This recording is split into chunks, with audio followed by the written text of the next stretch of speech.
Welcome back जी। एक मतलब फिर मैं आप सबको खुशामदीद करता हूँ अपने यूट्यूब चैनल पर। डे वन एंड हो चुका है थर्ड टेस्ट का। कल जिस तरह मैंने आपको बताया था कि चेक बॉक्सेस के हिसाब से अगर मैं आपको बताऊं तो पाकिस्तान को सबसे पहले जो पाकिस्तान चाहता था, जो पाकिस्तान क्रिकेट टीम और मैनेजमेंट और जो ग्राउंड्समैन जिसकी एफर्ट कर रहे थे, क्यूरेटर्स जिसकी एफर्ट कर रहे थे कि एक स्क्वायर टर्नर बनाया जाए, तो स्क्वायर टर्नर बनाने में पीसीबी कामयाब हुआ। हमने देखा कि डे वन पे जिस तरीके से बॉल वहां पर शार्प टर्न ले रहा था, स्पिन ले रहा था, ब्रेक हो रहा था, तो उसमें तो कामयाब हो गए। फिर सेकंड जो चेक बॉक्स टिक करना था, वो टॉस जीतना था, वो अनफॉर्चुनेटली पाकिस्तान टॉस हार गया और इसकी वजह से हमने देखा जो भी टॉस जीतेगा वो पहले बैटिंग करेगा। इंग्लैंड ने टॉस जीत के बैटिंग तो की, लेकिन इंग्लैंड ने अपने आप को एक टाइम पर ट्रबल में पाया जब वो 119 पे उनके 6 आउट हो गए थे। तो लग ये रहा था कि अब वो जल्दी बंडल आउट हो जाएंगे।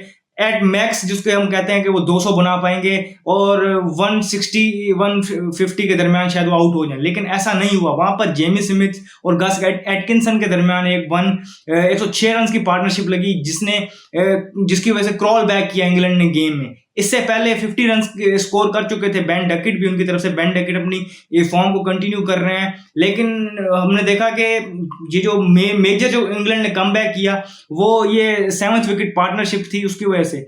और जेमी स्मिथ की मैंने लास्ट मैच में भी तारीफ की थी और शुरू से मैं उनको एडमायर कर रहा हूँ कि मैंने उनकी इनिंग्स देखी है against Sri Lanka, against West Indies, जो बैक होम पे खेल के हैं, तो वो मैंने इनिंग्स देखी थी। तो वो उन्होंने यहाँ शो किया, उन्होंने 91 रन की इनिंग खेली और ये बहुत ही क्रूशल इनिंग थी इंग्लैंड को इस गेम में वापस लाने के लिए और एक चांस देने के लिए। और अभी तो वो इंग्लैंड को एक बहुत ही बेहतर पोजीशन में ले गए हैं। डे वन के एंड तक अगर हम देखें तो अभी ये लग रहा है कि 70-30 या 65-35 जो है रेशो से है। आज का दिन इंग्लैंड के नाम रहा है। इंग्लैंड ने पहले 267 रन स्कोर किए और फिर 3 विकेटें भी ली हैं पाकिस्तान की, इंक्लूडिंग जिसमें लास्ट मैच के पाकिस्तान के सेंचुरियन और one of the best batters against spin Kamran Ghulam, जो पाकिस्तान के करंट स्क्वाड में है, उनकी विकेट भी ले ली उन्होंने और ली पेस के थ्रू है। तो यहाँ पर अगर हम देखें तो इंग्लैंड के नाम ये दिन रहा है। पाकिस्तान के पास मैंने जिस तरह आपको बताया कि 119 पे 6 करने के बाद चांस था कि यहाँ पर जो है गेम को किल करें, इंग्लैंड को यहीं दबा लें और अंडर 200 उनको आउट करें और फिर आगे बैटिंग में जितना पॉसिबल हो सकता है कि इंग्लैंड के इसको लीड ले जाएं, लेकिन ऐसा नहीं हुआ। पाकिस्तान को वो पार्टनरशिप जो है वो गेम्स थोड़ा दूर ले गई। फिर पाकिस्तान की 43 पे 3 विकेटें गिर गई। वहां पर पाकिस्तान एक जिसे कहते हैं फुल बैकफुट पे आ गया, लेकिन फिर थोड़ी सी रीबिल्डिंग अभी हमने देखा है कि शान मसूद और सऊद शकील मतलब कैप्टन और vice captain Pakistan test cricket team के क्रीज पर मौजूद हैं। अब कल इनके लिए जो है एक हार्ड वर्क है और एक हार्ड टास्क इनके लिए है। डे 2 पे इनको आगे सबसे पहले अपनी पार्टनरशिप को जितना लंबा करना है वो करें, इंग्लैंड के स्कोर के जितना करीब पहुंच सकें वो करें। फिर आगे हमने देखा है कि रिजवान ने आना है और सलमान अली आगा ने आना है और इसके अलावा आमिर जमाल की अगर बात करें तो उनको ये चीज देखनी होगी कि उनको बैट के साथ कंट्रीब्यूट करना पड़ेगा, क्योंकि शायद बॉलिंग के लिए वो यूज ना हो इस टाइम तक।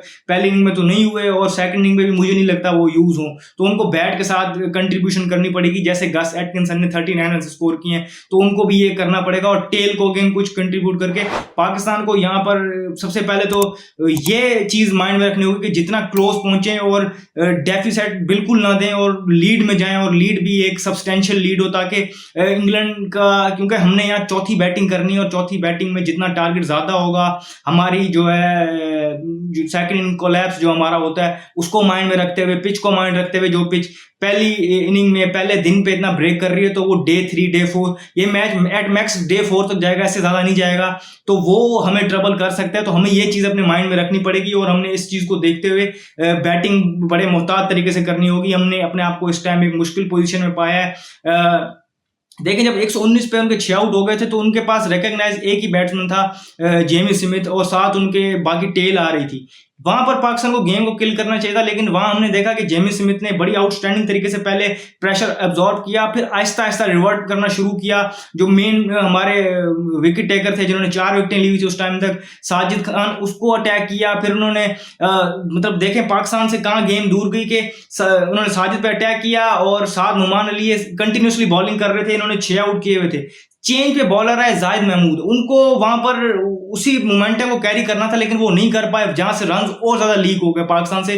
और उस पार्टनरशिप के थ्रू और उस लिटिल फेज को उन्होंने ऐसा अच्छा खेला इंग्लैंड ने कि पाकिस्तान को बैकफुट पे कर दिया। और फिर हमने देखा कि पाकिस्तान अपने आप को अभी इस पोजीशन में पा रहा है। पाकिस्तान की तरफ से बॉलिंग में अगर हम बात करें तो साजिद खान ने 6 विकेटें ली, नुमान ने 3 विकेटें ली और 1 विकेट जाहिद ने ली। अब यहाँ पर अगर हम ओवरऑल गेम की सिचुएशन को देखें और अगर हम इस चीज पे गौर करें कि पाकिस्तान ने लास्ट जब मैच यहाँ पिंडी में खेला था इंग्लैंड के अगेंस्ट, तो इंग्लैंड ने वहां पर 650 तक रन बनाए हुए थे इसी पिच, मतलब इसी ग्राउंड पे। अब पिच को लोग बात कर रहे थे, मैं भी ये डाउट कर रहा था कि इसको हम स्क्वायर टर्नर बना सकते हैं या नहीं, लेकिन बनाने में कामयाब हो गए। तो मतलब if there is a will there is a way, तो वो बात यहाँ सही साबित होती है। लेकिन वही मैंने अपनी वीडियो में कुछ चीजें कही थी कि टर्नर तो बन जाएगा लेकिन उसके बाद हमें यहाँ पर बैटिंग भी करनी है। तो ये देखना होगा कि अगर हमने वे फॉरवर्ड इसको देखना है, यहाँ पर स्पिन कंडीशन बना के ट्रैप करना है पोजीशन को, तो हमारे बैट्समैन जो बैटर्स हैं उनको स्कोर करने पड़ेंगे, तगड़े स्कोर करने पड़ेंगे। अब देखना ही होगा कि कल पाकिस्तान कितनी लीड ले पाता है, किस तरीके से खेलता है और कहीं कोलैप्स ना हो जाए, क्योंकि डर ये भी मौजूद है। इस वीडियो में फिल वक्त इतना ही, मुझे दीजिए इजाजत, शुक्रिया, अल्लाह हाफिज।